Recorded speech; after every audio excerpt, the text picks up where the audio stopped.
смотреть, потому что там мы находимся в другом вообще месте, типа, где обычно вокзал, просто тут много людей инвалидов.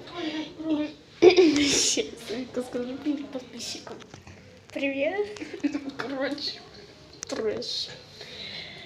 Я забыла зарядку дома, и мне Вика дала свою зарядочку. Спасибо, Викуська.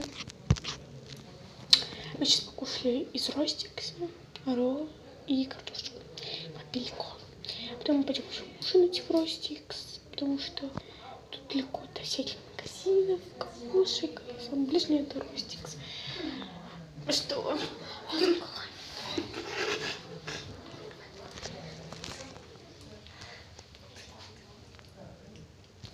Это как обычно.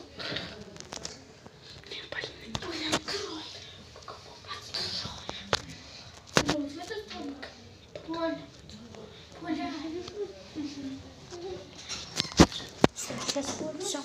Всем чао.